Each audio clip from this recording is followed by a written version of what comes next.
Whoa. This next question was sent to me over Facebook from Ivy Ocean, and the question is this. If you could go back in time and kill Hitler when he was still a baby, would you do it? Would that be the right thing to do?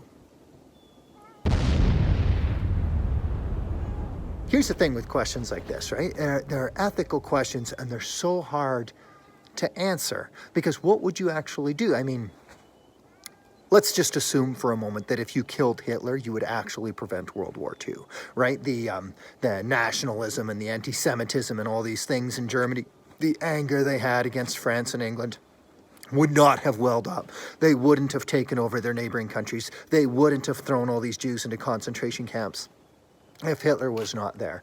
I don't know if that's an accurate thing, if you can assume that or not, but let's just say that it is. There's also a scene like this in Endgame, Avengers Endgame, and spoiler alert, they go back in time and they're saying, well, we want to be able to defeat Thanos. We want to be able to defeat Thanos. Well, what if we just go back early enough and kill him while he's still a baby, right? Assuming that that would work, assuming that that's not just going to cause greater problems, is it the right thing to do or not? My opinion is no. It's never right to do an evil act, even if it's going to have a good end. So even if, by killing this baby, I would be able to save all of these Jews from concentration camps and all the pain of World War II, I still would not kill a baby. It's hard for me to imagine that Christ would kill a baby in order to save all these people from concentration camps. At the same token, there are circumstances where it's right to go to war. I think it was right for us to go to war against Nazi Germany and to be able to defeat that Nazi regime, right? And there are other people that I think that we should go to war with, other countries, other regimes that we should go to war with in order to defeat them. So in some circumstances, it is right to do something that is wrong. What needs to happen here is we need to have what is called an informed conscience. This is something, when Ivy Ocean first asked the question, I said, well, look, I've seen this question before. This is how I would answer it. What do you think? And she actually said, no, she thinks that she would go back and kill the baby. And it's not, by me giving this really fast answer, I think I actually did it a bit of a disservice, right? Because honestly, these kinds of questions, they're not simple ones. They're not simple to navigate. Here's another one. Suppose you're living in Nazi Germany, you're hiding Jews in your house. Nazis come and knock on your door and say, are you hiding any Jews in your house? Do you lie? Now, obviously, most people are like, yes, you lie. Who cares that you lied? But see, there's been this long-standing Christian tradition that you never lie. You always tell the truth because truth is the nature of God, right? Would Jesus lie? Is there any circumstance under which Jesus, who is the truth, would lie? I'm inclined to think he wouldn't. So again, it's one of those things, like it's not perfectly obvious to me what the right thing to do is. And what happens is we end up wrestling with what is right and wrong.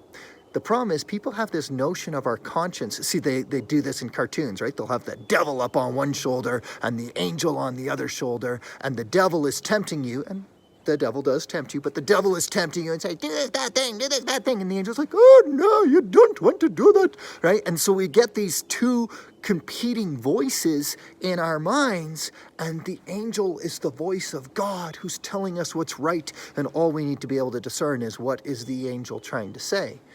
And what happens is people end up with this notion that our conscience, then, the angel, that our conscience is infallible. Right? That it will be right all the time, and we don't need to wonder whether or not it's right. But that is incorrect. Our conscience is not infallible. Our conscience is fallible. All right? It can make mistakes. What that means is this. We need to have an informed conscience. We need to be able to think through these principles. So you could take entire university courses in ethics, and you can decide ahead of time, do I believe that there are any circumstances that are right to lie in, or do I think that truth is paramount and I must tell the truth all the time? Are there any circumstances, here's another hard one, right? Are there any circumstances where it's right to have an abortion? Or do I protect all human life all the time even in the womb.